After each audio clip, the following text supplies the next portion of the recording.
Welcome to Mysterious Goings On. This is Alex Greenwood. I'm thrilled that you're back with me. I think we're having a fantastic summer and getting into fall with some fantastic guests in the creative arts and in different fields. Because as I've said previously, as a writer, myself, I value understanding what drives people to create, to do things. Sometimes it's purely money. Sometimes it's just for the satisfaction of doing it. Sometimes it's both.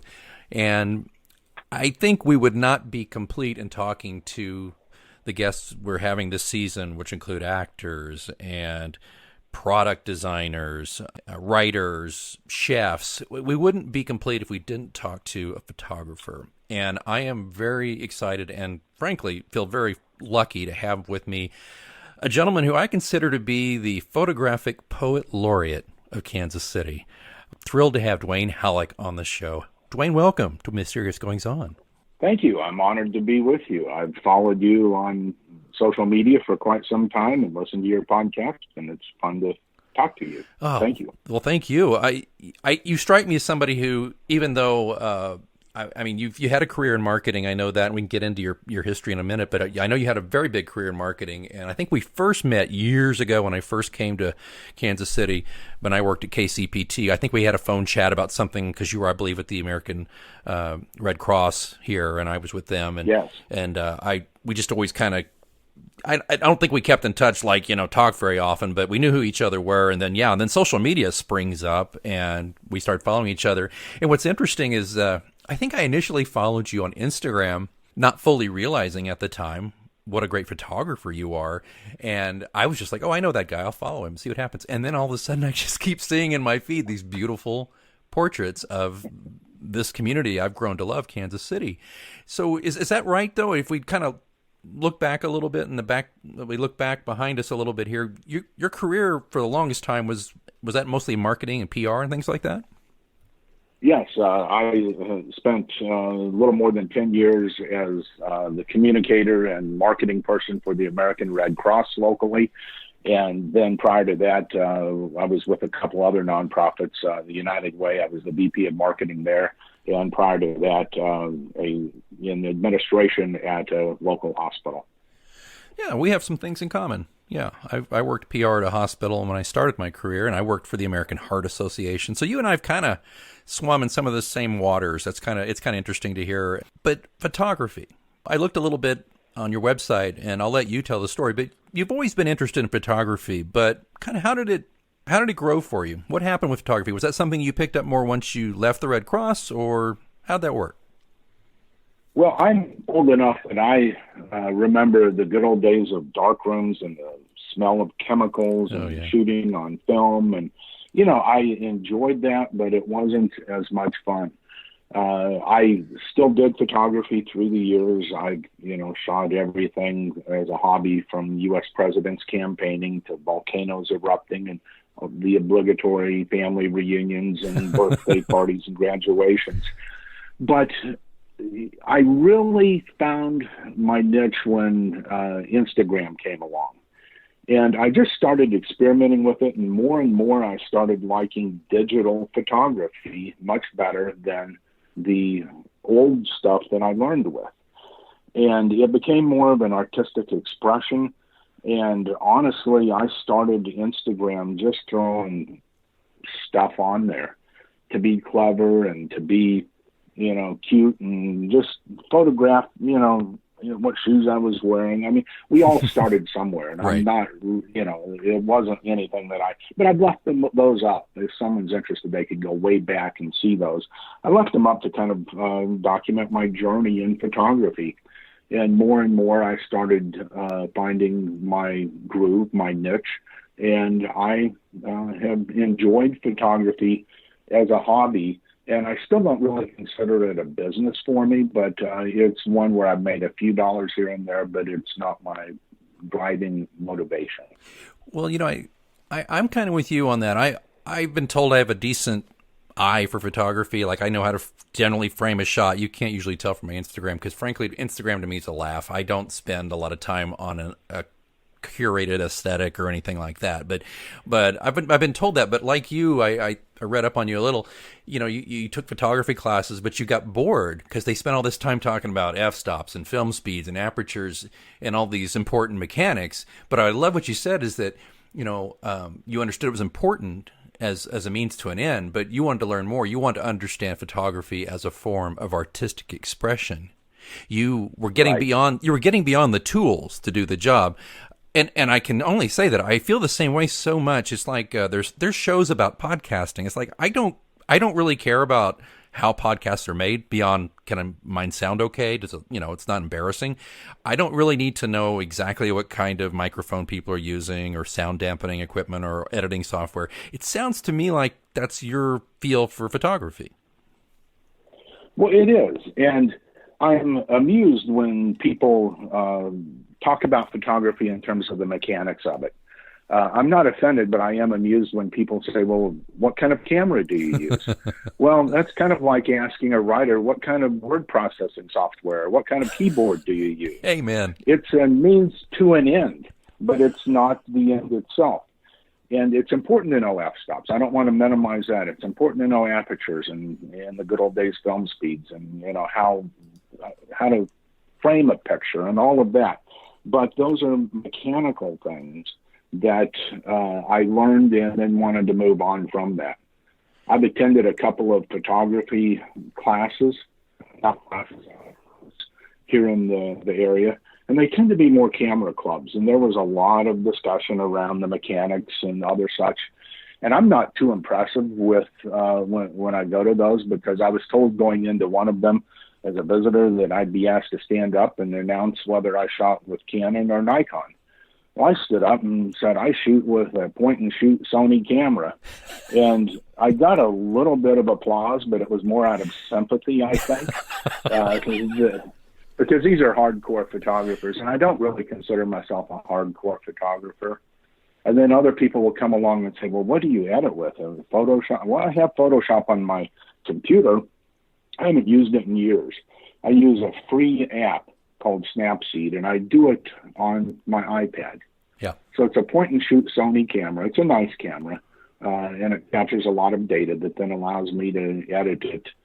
I'm a pretty simple guy when it comes to the hardware of photography. It blows me away because I look at your work, and I'm going to tell listeners right now, while you're listening, it would not hurt at all for you to go to DuaneHallockPhotography.com, and that's spelled DuaneHallock photography.com, and look at his portfolio. Duane, you have a very painterly style. I don't know if that's the right word. I think that's a compliment, by the way. Everything to me, well, thank you. It looks, some of it could be like an oil painting. Some of it could be maybe trend towards watercolor. But what I see here is you don't do the usual stuff. And your muse seems to be Kansas City, and I assume mostly because you live here, but you can tell us more about that. But your muse seems to be Kansas City and the surrounding area. And what I delight in when I look at your work is I live here and have lived here for over 12 years, and I've seen most of these places. And what I delight in, though, is I see them differently through your eyes. Well, I appreciate your saying that. In fact, that's one of the highest compliments that anyone has given me. I've had several people say, well, I've lived in Kansas City my entire life, and I've never really noticed that, or I've never seen it like that. And others will say, well, you make me proud. And honestly, that is the most gratifying result that I think I can get out of my pictures. I appreciate that. Partly because I think Kansas City is such a beautiful place. I grew up in Colorado. Oh. I went to college in Tennessee. I moved to Kansas City from Oregon. And I know what people think, or actually more precisely what they don't think of Kansas City. It's just a flyover place. Yeah. I used to drive through here on I-70, and, it wasn't that impressive, to be honest with you. But I am so impressed with the beauty of this area of Kansas City. I really wouldn't want to live anywhere else. And I know with my work with the Red Cross, I would travel across the nation for different disasters and all. And another compliment that I got from people, I still remember one guy from Seattle that I got to know on a disaster assignment back in New York City. He says, Duane, I've never been to Kansas City, but your photographs make me want to visit there. He says, I had no idea it was that beautiful. And I'm not really doing this as for the Chamber of Commerce or the Visitors Bureau or anybody else, although they appreciate my pictures.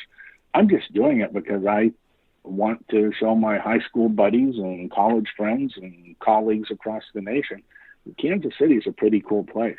It truly is. I mean, as I said, I moved here. I grew up mostly in Oklahoma City and then was in Nebraska for a few years and then came here following a lovely lady who became my wife, who worked at Sprint. So, and I fell in love not only with her, but I fell in love with Kansas City. Oklahoma City and Kansas City are not terribly different in a lot of ways. And Oklahoma City has many beautiful things. I do still miss the Oklahoma City sunset, to be honest with you. I miss those, that brilliant orange. And I know you can get it here too, but to me, it's not quite the same. But I fell in love with Kansas City as well, and your work just reinforces that. And it's interesting that you say your friends see that, because I've actually shared your pictures a few times over the years with people and said, this is Kansas City. Even thank you. The icon. Well, thank you. Even the iconic shuttlecock at the Nelson Atkins. You've got such a beautiful take on that. I mean, because everybody's got a shot at that, I think. But yours to me is exceptional. I like the angles you take, and if you're looking on the portfolio online, I hope you'll agree. So you've turned this. You say you're not making money on this and all that, but you do offer a calendar, do you not? And you also offer prints and things like that. I do. I have produced a calendar. Don't sell a lot of those each year, but it's enough to, kind of have fun doing it. It's a pictorial calendar that I offer for sale in the October, November, December time frame. And I do post my pictures online. Started out as more of a convenience. I would have people ask if they could get a copy of something, or different editors of local publications ask if they could use my picture. It was just easiest to say, well, here it is, go to the website. And, others would want pictures, and I've sold a few that are in coffee shops or a hospital, not one that I used to work at, and just purchased several to put in a patient area, which I found flattering that they would do that. You mentioned the shuttlecock. I want to go back and talk about that for just a bit. One of the things that I approach photography with, and writing, is that I absolutely detest clichés. And I try and do everything I can to avoid saying something that's a worn, trite phrase, or shooting a picture that I've seen 1,000 times before. Right. And the shuttlecock is one of the iconic figures here in Kansas City. Probably the best example to me is the Liberty Memorial. Yeah. I used to work not far from there, and I have shot thousands of pictures. I can probably say that without exaggeration. Shot thousands of pictures at the Liberty Memorial. I've seen a whole lot more than that. And after a while, they all kind of start looking the same. To me, it always became a photographic and creative challenge to return to a place I've been 1,000 times before and find something new. So I like to go to the Liberty Memorial and look for something or shoot something that I've never seen before or never photographed before. Yeah. And it can be from a different vantage point. It can be from a different lighting angle. Oh, yeah. It can be a different time of day or a different season. And I love shooting in inclement weather. Usually my inclination is when the weather's snowy or rainy or thunderstorms to stay inside or go to the basement. I don't go out when it's dangerous like tornadoes, but right. I love inclement weather because it creates such interesting and intriguing moods that I like to capture on film. Digital. And for those who aren't from Kansas City, the Liberty Memorial is kind of our shorthand for the National World War I Museum. And it is a memorial, and it's a tower that you can go up in, and there's an eternal flame on top. And Duane, forgive me, is that still lit? I'm not even sure if it's still going. It was off for a while. I think they have lit it for certain occasions, but I have not focused on that in my photography. Right. But it's a gorgeous plaza, and the museum underneath it is phenomenal. And I want to talk more about your subjects and about what you're doing. But first, I wanted to ask you though. So you got a lot of personal gratification out of photography, from what you just said about how you find different challenges. Basically, you go to things that are shot a million times before, and you find something new, some other aspect of the piece's personality for you to exemplify. But then, as I understand it, some things started happening with you personally that might have affected that. Maybe you could let us know what happened, particularly in the fact that you had a direct challenge to your ability to be a photographer. Well, back in 2004, I went for what I thought was a fairly routine eye check, and I was referred to a retinal specialist and thought I'd be in and out of there fairly quickly. Ended up being there for about 4 or 5 hours as they took different tests. And finally, the doctor came in and says, well, you have a large, well-developed tumor inside your eye on your retina. And it turned out to be melanoma. And fortunately, I beat the odds and, beat cancer. I went to Boston for some very specialized cancer treatment. But I lost my eyesight in my left eye, so I now have half the vision, half the eyesight that I used to have. And a strange thing that, to me it was strange, it was fun but and exhilarating, but when I lost, I appreciated the other half that was still remaining. And I started being aware of things that I had never noticed before. And I started capturing that on film. But I would look at things and think, I've never seen that before. I just started appreciating the beauty. And I often say that I focus on capturing beauty that is hidden in plain sight. It's always been there. I just never noticed it before. So for me, photography is almost a practice of mindfulness, of being aware. And looking for things that, I'm not trying to find things that nobody else has seen. I'm trying to find things that I've never seen. So I'm not really trying to impress people with my photography. I'm trying to just capture my sense of gratitude and abundance living in the Kansas City area. For things like that. We spoke offline, and I had a scare. I recently, and there's an episode, by the way, listeners of the show, called On Losing It that I did a while back at the end of the last season about this, where I went, just like you, I went to the eye doctor for what I thought would be a pretty innocuous in and out thing. And they told me I probably had glaucoma, which I freaked out. So now, I don't at present have it. I'm still at risk for it, but I don't have it. But what I guess is, I don't know what the right word. It's not interesting to hear, but it's meaningful for me to hear you talk about it this way because, Duane, I'll be straight up. I thought, oh my gosh, what if I have this in it and they can't control it and I lose my vision, right? Yeah. And you could relate to, and I could relate to your podcast. I listened to it, I was fascinated. I really was. Oh, thank you. It's just terrifying, though. I mean, and I'm sure, and I don't want to drill down into things that are too unpleasant to think about, but it had to have been terrifying to hear this diagnosis. But it sounds to me like once it sunk in, you just matter-of-factly took care of business. Is that a fair way to put it, or did you have a little more stress about it than that, or how did you feel about it? Well, it was a stressful thing, but I came to the conclusion that there's not much that I can do other than, pray about it and have the best medical care that I could get to work on it. And then I just thought, I'm just going to live life. And living life to me was being grateful for each new day and looking for the beauty and the abundance that I find. And that's where the mindfulness comes in. To me, it's almost a meditative process to go out on a photo shoot. I have a lot of people say, hey, I'd love to go with you on a photo shoot. Well, for one thing, it's kind of my personal time in many ways. And I don't mean to be selfish about that, but it's also much more impulsive than people think. Yeah. You know, I ask my wife sometimes, hey, you want to go with me to downtown and I'm going to shoot some pictures? She says, what are you going to shoot? Well, I don't know. I'll discover it once I'm there.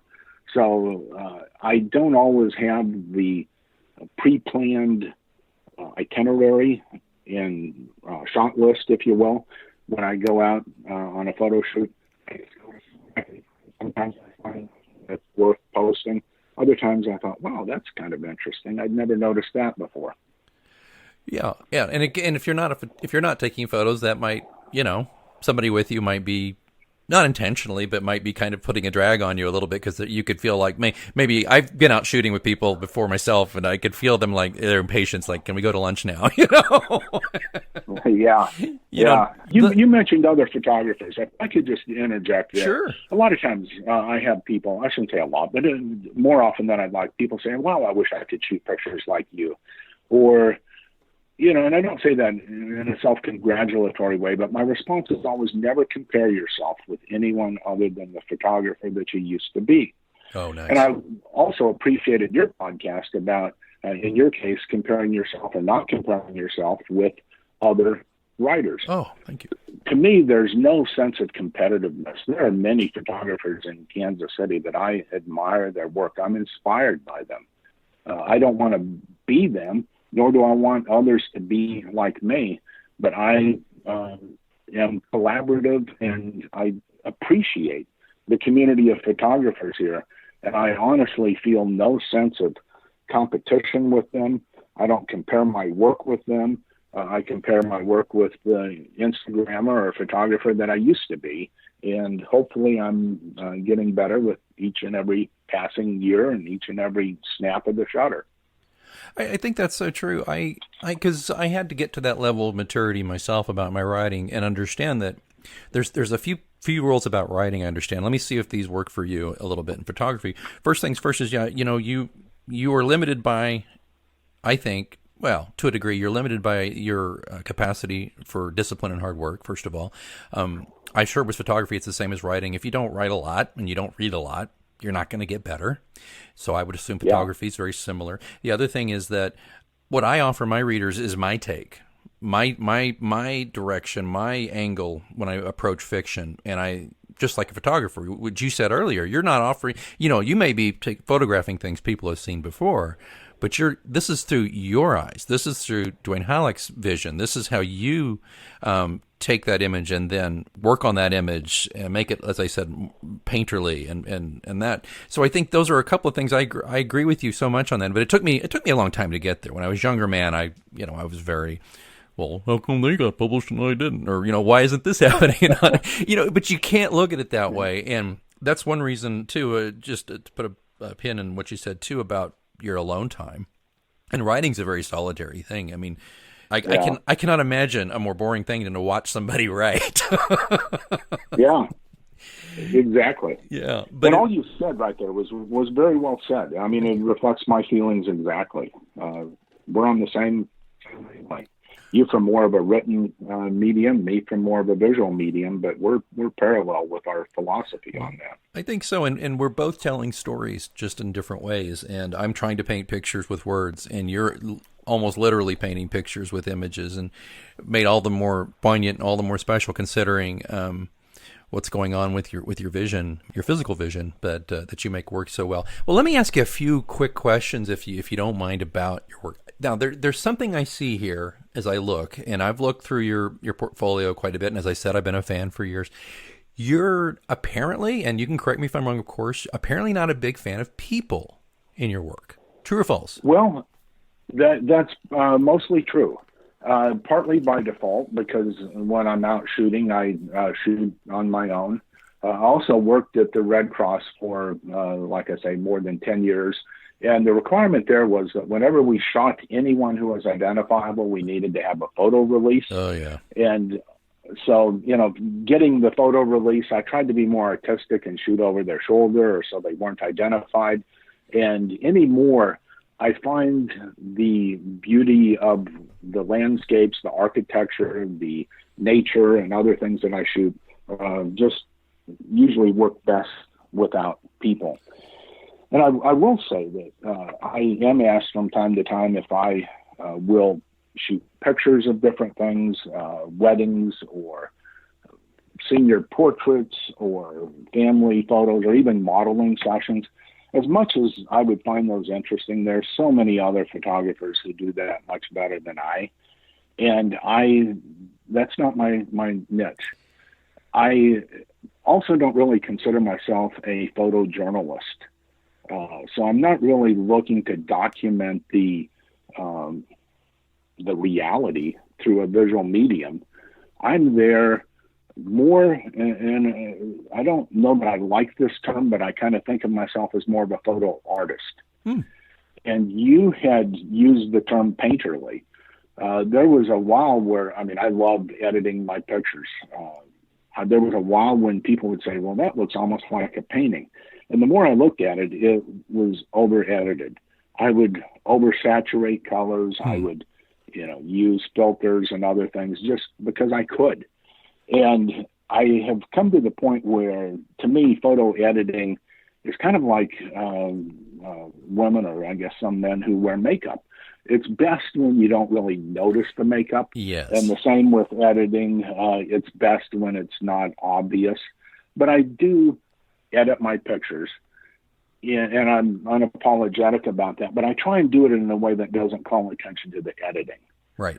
I like to edit my pictures so that I capture how I want to remember that scene, and not necessarily how the camera mechanically captured that scene in pixels. So it's more, how do I want to remember that sunset or that foggy morning at the Liberty Memorial or something like that. It's that's my style in editing. And I appreciate that too, because you can, I've fooled around with editing software, and I know how I can take which was a decent shot, and then I just goof with it so much it looks terrible. So and I never show those to people, but so it's easy to do with all the technology. It's not that you're against people per se, and I appreciate that, but I did notice that, and I did not want people to be led to believe that they were stark and that they lacked humanity or emotion. It's quite the opposite. What I think is so fascinating about it is that you've got all this emotion in these photos, and there aren't people in them by and large. I could see where you're at Loose Park. You couldn't help but have a few people in the background. You can't identify them because, Loose Park is where everybody goes to photograph themselves and people here in Kansas City. I've got the one we paid a photographer when my daughter was 2 or 3 to throw leaves in the air and smile. That's the Loose Park experience. Oh, those are fun. Absolutely. They are indeed. So what does your family think of your I won't call it an obsession, but of your hobby or what it is, your photography? What does your family think? Well, my family likes it. They don't really take pictures much, so I'm kind of the lone photographer. And I was flattered just this past spring when we remodeled our house, and my wife said, I want to put up one of your sunflower pictures from Greenwood Farms in our newly remodeled kitchen. So we have one of my pictures hanging up, and that was at my wife's request, which I was flattered by that. Oh yeah, that's I've got a buddy who he writes, and he's like, after my 4th or 5th book, I couldn't get my wife to read anymore. So it's quite a nice thing when they want to